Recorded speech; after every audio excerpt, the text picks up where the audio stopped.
महत्त्वाची बातमी पुढच्या 24 तासांमध्ये मिचॉंग या चक्रीवादळाचा धोका आहे। त्यामुळे महाराष्ट्रासह अनेक राज्यात पावसाचा अंदाज वर्तवण्यात आलाय। बंगालच्या उपसागरामध्ये तयार झालेल्या कमी दाबाच्या पट्ट्याचं चक्रीवादळ त्याच्यात रूपांतर होण्याची शक्यता आहे। पुढच्या 24 तासांमध्ये मिचॉंग या चक्रीवादळाचा धोका आहे। पावसाबद्दल एक सर्वात मोठी धक्का देणारी ब्रेकिंग न्यूज आता समोर आली आहे। गेल्या आठवडाभरापासून बंद झालेल्या पावसाने परत एकदा कालपासून धुमाकूळ घालायला सुरुवात केली आहे। बंगालच्या उपसागरामध्ये कमी दाबाचा पट्टा निर्माण झाल्यामुळे महाराष्ट्रावर पुन्हा एकदा चक्रीवादळाचं संकट थैमान घालण्याची शक्यता हवामान खात्याकडून आता वर्तवण्यात आली आहे। मागील 30 वर्षातील सर्वात मोठे चक्रीवादळ महाराष्ट्रावर पुढील 24 तासांमध्ये धडकणार असल्याची मोठी बातमी आताच व्हिडिओच्या सुरुवातीला तुम्ही पाहिलेली आहे। या चक्रीवादळाचे परिणाम तुम्हाला पुढील 2 ते 3 तासांनंतर तुमच्या जिल्ह्यामध्ये पाहायला मिळतील। या चक्रीवादळाचं संकट जास्तीत जास्त मध्यरात्री येत असल्याने सर्वजण शेतकरी आणि नागरिक चिंतेमध्ये असल्याचं या ठिकाणी पाहायला मिळू लागलं आहे। प्रशासनाने यासाठी जय्यत तयारी आता केलेली आहे, कारण एक आठवड्यापासून हे चक्रीवादळ येणार अशी प्रशासनाला आणि हवामान खात्याला चावूल लागली होती। त्यामुळे प्रशासनाने जय्यत तयारी केल्याचं या ठिकाणी पाहायला मिळतंय। मागील 30 वर्षातील सर्वात मोठे हे चक्रीवादळ पहिल्यांदा अरबी समुद्रातून मुंबईमध्ये पुढील 1 तासामध्ये घुसेल आणि मुंबईकडून राक्षसी वेगाने आज मध्यरात्री या 10 जिल्ह्यांमध्ये धडकून प्रचंड मोठं नुकसान करणार असल्याची मोठी माहिती या ठिकाणी आता समोर आली आहे। हे चक्रीवादळ बंगालच्या उपसागरात कमी दाबाचा पट्टा अधिक तीव्र पद्धतीने निर्माण झाल्यामुळे हे चक्रीवादळ तयार झाल्याचं सांगण्यात आलं आहे आणि त्यामुळेच आता प्रचंड मोठं राक्षसी वेगाने हे चक्रीवादळ पुढे वेगाने सरकू लागलं आहे। महाराष्ट्राच्या दिशेने या 10 जिल्ह्यांकडे आता राक्षसी वेगाने हे चक्रीवादळ धडकणार असल्याची मोठी बातमी या ठिकाणी समोर आली आहे। हे चक्रीवादळ मुंबईच्या दिशेने या 10 जिल्ह्यांमध्ये पुढील 2 ते 3 तासांमध्येच दाखल होण्याची शक्यता या ठिकाणी हवामान खात्याने वर्तवल्या। सर्वात जास्त धोका या वादळी वाऱ्याचा रात्रीत होणार असल्याची शक्यता वर्तवण्यात आल्या। त्यामुळे नागरिकांमध्ये विशेष शेतकऱ्यांमध्ये भीतीचं वातावरण या ठिकाणी आता पसरायला लागल्याचं पाहायला मिळत आहे। भारतीय हवामान खात्याने याबद्दल आता या 10 जिल्ह्यांना डबल तीव्रतेचा रेड अलर्ट जाहीर करून टाकलाय। गरज असेल तरच घरातून बाहेर पडा। 24 तासांसाठी अत्यंत गंभीर स्वरूपाचा रेड अलर्ट जाहीर केलाय। जर तुम्ही त्या ठिकाणी घरातून जर या 10 जिल्ह्यांमधून चुकून जर त्या ठिकाणी कामानिमित्त बाहेर पडला तर या चक्रीवादळाचा मोठा धोका तुम्हाला सुद्धा या ठिकाणी सोसावा लागू शकतो असं सांगण्यात आले। कारण मागील 30 वर्षातील सर्वात मोठं चक्रीवादळ असल्याचं या ठिकाणी बोललं जातंय। त्यामुळे आता प्रत्येक नागरिकांनी विशेष शेतकऱ्यांनी सतर्क राहण्याच्या सूचना या ठिकाणी सरकारच्या माध्यमातून आता देण्यात आलेत। सरकारने अर्जंट आदेश सुद्धा या ठिकाणी जाहीर केला आहे। या चक्रीवादळाचा फटका सर्वात जास्त महाराष्ट्रातील या 10 जिल्ह्यातील काही भागांना आता बसणार असल्याचं सांगण्यात आलंय। राज्य शासनाने आज आणि उद्या सावध राहण्याच्या सूचना या ठिकाणी देण्यात आलेत, कारण हवामान खात्याने 24 तासांसाठी डबल तीव्रतेचा रेड अलर्ट जाहीर केलाय। या चक्रीवादळामुळे एकत्र ढग जमतील आणि काही तासांमध्येच मोठी ढगफुटी देखील होण्याची शक्यता वर्तवण्यात आल्या, तर काही भागामध्ये अतिमुसळधार ते मुसळधार पाऊस या ठिकाणी पडणार असल्याची मोठी शक्यता वर्तवण्यात आल्या। आता महाभयंकर या पावसाचा मोठा त्या ठिकाणी वेग असल्याने ढगफुटी सदृश पाऊस देखील यामध्ये असल्याने तसेच 120 ते 150 किलोमीटर प्रति तास वेगाचे वारे असल्याने शेती पिकांचं मोठं नुकसान होण्याची शक्यता या ठिकाणी वर्तवण्यात आल्या। आज रात्री मध्यरात्री हे चक्रीवादळ या 10 जिल्ह्यांमध्ये प्रचंड वेगाने घुसण्याची शक्यता आता या ठिकाणी वर्तवण्यात आल्या। आता सर्वच नागरिकांनी विशेषतः या ठिकाणी शेतकऱ्यांना या 10 जिल्ह्यांमध्ये सतर्क राहण्याच्या सूचना आणि सुरक्षेच्या बाबतीत काही सूचना प्रशासनाकडून या ठिकाणी देण्यात आलेत। तसेच हवामान खात्याकडून सुद्धा काही सूचना शेतकऱ्यांसाठी जाहीर करण्यात आलेत। कोणकोणत्या सूचना आहेत, कोणत्या 10 जिल्ह्यांमध्ये शेतकऱ्यांना नागरिकांना काळजी घ्यावी लागणार आहे, नक्की बघा। या चक्रीवादळाच्या पार्श्वभूमीवर ढगफुटी आणि वादळी वारा मोठा असेल आणि यामध्ये मुसळधार ते अतिमुसळधार पाऊस पडण्याची शक्यता वर्तवण्यात आल्या। त्यामुळेच राज्यातील ठिकठिकाणी आपत्कालीन परिस्थिती या ठिकाणी निर्माण होण्याची शक्यता आहे। त्यामुळे प्रशासनाकडून काही सूचना तुम्हाला सांगण्यात आलेत। सरकारकडून आपत्कालीन परिस्थितीमध्ये बचाव करणारी पथके तैनात आता केली गेली आहेत, म्हणजे जे कोणी अडचणीत सापडतील त्यांच्यासाठी NDRFची टीम देखील आता सज्ज करण्यात आली आहे। या वादळाच्या पार्श्वभूमीवर अनेक उपाययोजना देखील जाहीर केल्या आहेत। त्यामुळे तुम्हाला या संकटाचा सामना काही केल्याने आता करावाच लागणार आहे। महाराष्ट्रासाठी 24 तास भयंकर धोक्याचं असल्याचं सांगण्यात आलंय, कारण गेल्या आठवडाभरापासून ही चक्रीवादळ काही राज्यामध्ये इतकं भयंकर नुकसान केलं आहे, हे पाहून महाराष्ट्रातील सर्व नागरिक आणि शेतकरी चिंतेमध्ये असल्याचं पाहायला मिळतंय। ताशी 120 ते 150 किलोमीटर वेगाने हे चक्रीवादळ आता सध्याला अरबी समुद्रातून अगदी पुढील 1 तासामध्ये मुंबईमध्ये त्या ठिकाणी धडकेल आणि मुंबईतून 2 ते 3 तासामध्ये आज मध्यरात्री या ठिकाणी या 10 जिल्ह्यामध्ये धडकणार असल्याची मोठी माहिती आता या ठिकाणी समोर आल्या।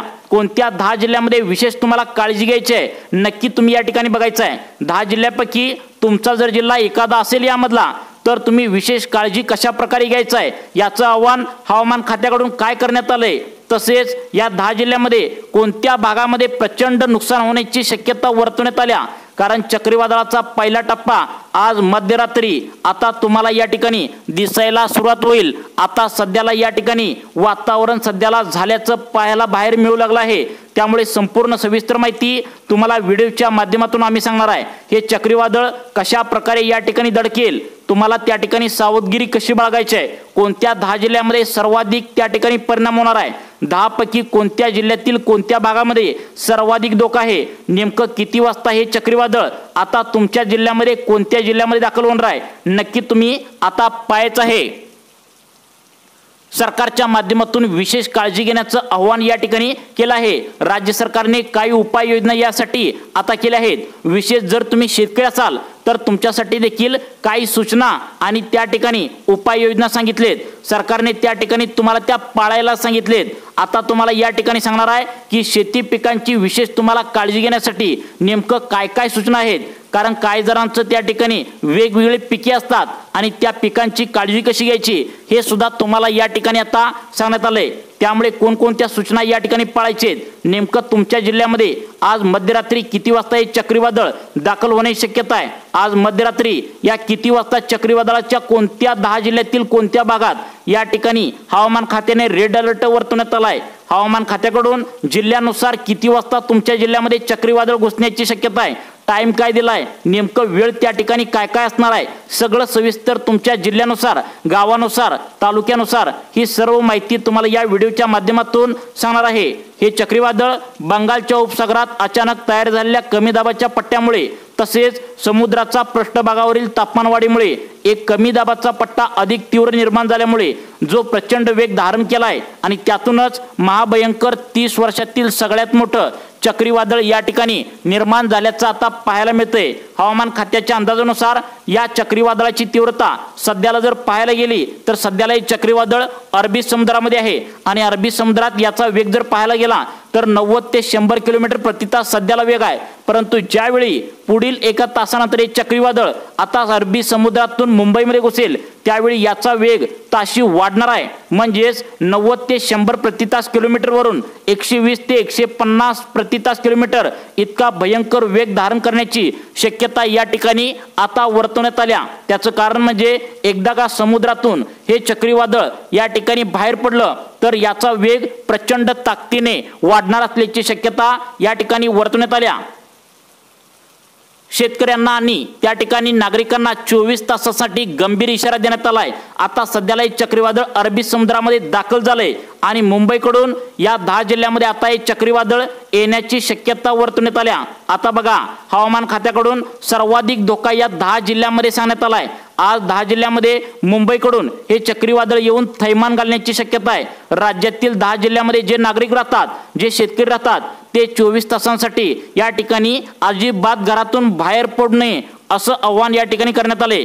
आज मध्यरात्री हे चक्रीवादळ नेमकं कोणकोणत्या 10 जिल्ह्यामध्ये घुसण्याची शक्यता वर्तवण्यात आल्या हे पाहिल्याशिवाय व्हिडिओ बंद करू नका। अगदी 2 मिनिटांच्या आतमध्ये तुम्हाला 10 जिल्ह्यांची सविस्तर माहिती सांगणार आहे। ताशी 120 ते 150 किलोमीटरच्या आसपास या ठिकाणी याचा वादळी वाऱ्याचा वेग असल्याचं सांगण्यात आलंय। यामध्ये मोठे वारे वाहू लागतील, शेतींचं मोठ्या प्रमाणात नुकसान होण्याची शक्यता आहे, नदी नाले ओढे तुडुंब प्रचंड प्रमाणात भरून वाहण्याची शक्यता आहे। ज्यांची घरं पत्र्याची आहेत, ज्यांची घरं त्या ठिकाणी छपराची आहेत, तर ते पत्रे छपराची घरं उडण्याची शक्यता आहे या ठिकाणी। त्यामुळे घराचं छप्पर जर असेल तर त्या ठिकाणी पत्र्याचं असेल तर त्यावरती दगड वगैरे तुम्ही ठेवून घ्या असं सांगण्यात आले। विजेचे खांब खांब त्या ठिकाणी घराजवळ असतील तर विशेष काळजी घ्यायची आहे, कारण हे विजेचे खांब वाऱ्यामुळे मोडण्याची शक्यता आहे। आता रस्त्यावर त्या ठिकाणी तुम्ही अजिबात उभं राहायचं नाही, कारण रस्त्यावर एखादं झाड असतं आणि रस्त्यावर जर झाड असेल तर ते झाड सुद्धा उन्मळून पडण्याची शक्यता या ठिकाणी आता वर्तवण्यात आली आहे। या चक्रीवादळामध्ये मोठा पाऊस असल्याने ढगफुटी सदृश पाऊस सुद्धा या ठिकाणी होणार असल्याची शक्यता वर्तवण्यात आल्या। गेल्या आठवडाभरापासून प्रत्येकाला वाटत होतं की पाऊस थांबलाय, परंतु अचानक कमी दाबाचा पट्टा निर्माण झालाय आणि त्यामुळेच हे चक्रीवादळ आता या ठिकाणी निर्माण झाल्याचं पाहायला मिळतंय। पुढील 2 ते 3 तासानंतर तुमच्या या जिल्ह्यामध्ये प्रचंड प्रमाणात तुम्हाला आता परिणाम जाणवायला मिळतील। नद्यांना पूर येण्याची शक्यता आहे। नदीकाठचे जे लोक आहेत तर त्यांना मोठा धोका असल्याचं सांगण्यात आलंय। समुद्राची परिस्थिती जर सध्याला जर या ठिकाणी पाहायला गेली तर चक्रीवादळामुळे समुद्रामध्ये मोठमोठ्या लाटा उसळायला सुरुवात झाल्या। सध्याला अरबी समुद्रामध्ये चक्रीवादळ येऊन पोहोचले। त्या ठिकाणी आता पुढील 1 तासामध्ये मुंबईमध्ये घुसेल आणि मुंबईमधून राक्षसी वेगाने 10 जिल्ह्यामध्ये घुसण्याची शक्यता आता या ठिकाणी वर्तवण्यात आल्याचं सांगण्यात आलंय। आता बघा, या ठिकाणी सगळ्यात महत्त्वाचं म्हणजे तुम्हाला आठवतंय का बघा, सप्टेंबर महिन्यामध्ये नांदेड असेल, सोलापूर असेल, लातूर असेल तर या भागामध्ये किती प्रचंड प्रमाणात ढगफुटी होऊन वादळी वारा येऊन नुकसान झालं होतं। त्यावरून तुम्हाला अंदाज आलाच असेल की कशा प्रकारचं या ठिकाणी चक्रीवादळ असतं। आपण चक्रीवादळाचा 2021 पासून 2025 पर्यंत जे काही चक्रीवादळ आल्यावर काय घडतंय याचा इतिहास एकदा 2 मिनिटांच्या आतमध्ये समजून घेऊया आणि त्यानंतर कोणत्या 10 जिल्ह्यामध्ये आज मध्यरात्री चक्रीवादळ घुसण्याची शक्यता आहे ते सांगतो। सर्वांनी 2 मिनिटे लक्ष देऊन बघा। 2021 ला एक चक्रीवादळ आलं होतं, तर त्यामध्ये काय झालं, ओडिसा राज्यामध्ये चक्रीवादळ आलं। कित्येक झाडं उन्मळून पडली होती, घरांचं नुकसान झालं, 13 लाख घरे या ठिकाणी उद्ध्वस्त झाली, शेतीचे मोठं नुकसान झालं होतं। त्यानंतर आता बघा 2022 ला त्या ठिकाणी सगळ्यात महत्त्वाचं मोठं चक्रीवादळ आलं होतं। यामध्ये अनेकांची घरांची पत्रे उडाली होती, त्या ठिकाणी रात्रीत भयानक नुकसान झालं होतं। त्या ठिकाणी त्यानंतर बरोबर 2023 ला पण एक चक्रीवादळ आलं होतं। यामध्ये जवळपास मोठमोठी झाडं रस्त्यावर उन्मळून पडली होती। यावरून अंदाज लावता येतोय की या ठिकाणी हे चक्रीवादळ रात्रीच येत असतं आणि रात्रीमध्ये किती मोठं नुकसान करत असतं याचा अंदाज तुम्हाला या ठिकाणी लागलाच असेल। आता बघा, या ठिकाणी तुम्हाला जिल्ह्यांची नावे सांगतो, ज्या जिल्ह्यामध्ये प्रचंड मोठ्या ताकदीने हे चक्रीवादळ आज घुसण्याची शक्यता या ठिकाणी वर्तवण्यात आल्या। परंतु याआधी तुम्हाला नेमकं काय काय काळजी घ्यायची आहे, प्रशासनाने शेतकऱ्यांना आता या ठिकाणी कोणकोणत्या सूचना पाळायला सांगितलेत ते तुम्हाला सांगतो। यामधील पहिली सूचना खास करून शेतकऱ्यांसाठी आणि नागरिकांसाठी या ठिकाणी देण्यात आली आहे, ती म्हणजे विजांपासून तुम्ही सावध राहायचं आहे। कारण चक्रीवादळ असल्याने विजा त्या ठिकाणी कुठेही पडू शकता। एकाही जर वीज जर चमकली तर त्याच्या आसपास अजिबात त्या ठिकाणी तुम्ही आता थांबायचं नाही, म्हणजेच तुम्ही आसरा घ्यायचा आहे, कुठेतरी त्या ठिकाणी आडोशाला थांबायचं आहे। तुम्ही सगळ्यात महत्त्वाचं म्हणजे लाईटीच्या अजिबात जवळ जाऊ नका, घरातून त्या ठिकाणी बाहेर पडण्याचा विचार करू नका, कारण हा वादळी वारा आणि ढगफुटी सदृश पाऊस असल्याने तुम्ही शेतात जर जायचं असेल तर तुम्हाला तात्पुरतं जा, परंतु पटकन त्या ठिकाणी घरी या, कारण घरासारखं सुरक्षित काहीच नाही। झाडाखाली अजिबात विसरू नका। तुम्ही बाजारामध्ये खरेदी करायसाठी जायचं असाल तर त्या ठिकाणी पटकन बाजार करून घरी या आणि त्या ठिकाणी घरी राहा, सुरक्षित राहा असं सांगितलं आहे। मोबाईल आणि इलेक्ट्रॉनिक वस्तूचा वापर या ठिकाणी तुम्हाला टाळायचा आहे, कारण विजा चमकत असताना मोबाईलवर फोनवर तुम्ही जर बोलत असाल तर तुमच्यासाठी धोक्याचं असू शकतं। त्या ठिकाणी विजेचं वातावरण जर निर्माण झालं, विजा जर जोरजोरात कडाडल्या तर तुम्ही त्या ठिकाणी मोबाईलवर अजिबात बोलू नका असं आवाहन प्रशासनाकडून करण्यात आल्याचं या ठिकाणी सांगण्यात आलंय। जर तुमच्या घराच्या आसपास झाडे असतील, ते कुमकुवत झाले असतील तर वादळी वाऱ्यामुळे तुमच्या घरावर त्या ठिकाणी आता हे झाडे पडण्याची शक्यता आहे। त्यामुळे विशेष काळजी घेण्याचं आव्हान तुम्हाला या ठिकाणी प्रशासनानं आता करण्यास सांगितले। अजून काय काय सूचना सांगितलेत आणि कोणत्या 10 जिल्ह्यामध्ये तुम्हाला काळजी घ्यायची आहे तुम्ही पाहू शकता।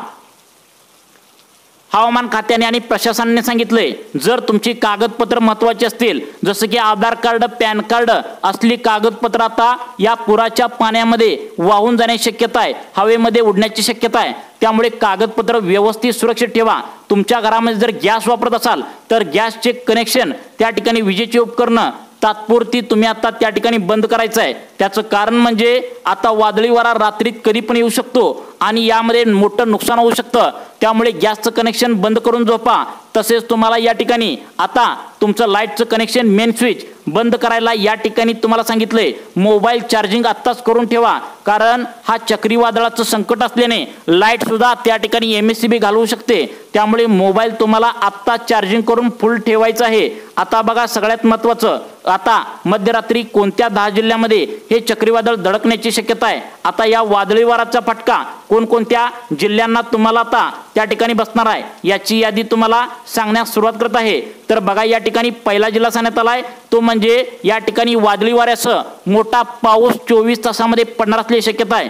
सिंधुदुर्ग, रायगड, रत्नागिरी आता या जिल्ह्यामध्ये सुद्धा विशेष नागरिकांनी शेतकऱ्यांनी काळजी घेण्याचं आवाहन या ठिकाणी करण्यात आलंय। त्यानंतर मुंबई शहर असेल, ठाणे असेल, पालघर असेल या जिल्ह्यांना सुद्धा सर्वाधिक धोका असल्याचं सांगण्यात आले। यामध्ये वादळी वाऱ्यासह मोठा पाऊस पडण्याची शक्यता आता वर्तवण्यात आल्या। त्यानंतर बुलढाणा असेल, लातूर असेल, सोलापूर असेल या जिल्ह्यामध्ये सुद्धा वादळी वाऱ्यासह मुसळधार ते अतिमुसळधार काही ठिकाणी पाऊस पडण्याची शक्यता या ठिकाणी वर्तवण्यात आल्या। रायगड, रत्नागिरी, सिंधुदुर्ग आणि कोल्हापूर या जिल्ह्यांना सुद्धा वादळी वाऱ्याचा आणि मोठ्या पावसाचा फटका बसण्याची शक्यता आल्या। तुम्हाला जर या पावसाच्या अंदाजावर मोठी कामे करणार असाल तर तुम्ही अनुभव व्यक्तीकडून परत एकदा सल्ला घ्या आणि मगच तुमची शेती पिकांची कामे करा, कारण अंदाज असतो। त्यामुळे या अंदाजावर कामे जर तुम्ही करणार असाल तर परत एकदा सल्ला घ्या, कारण हा अंदाज त्या ठिकाणी काही ठिकाणी चालू शकतो, काही ठिकाणी चालणार नाही। त्यामुळे तुमच्या अनुभव व्यक्तीकडून सल्ला घ्या व तुम्हाला पावसाबद्दल अशाच प्रकारचे अपडेट पाहण्यासाठी आपल्या लाईफ चेंज मोटिवेशन या चॅनलला आता सबस्क्राईब करा। धन्यवाद।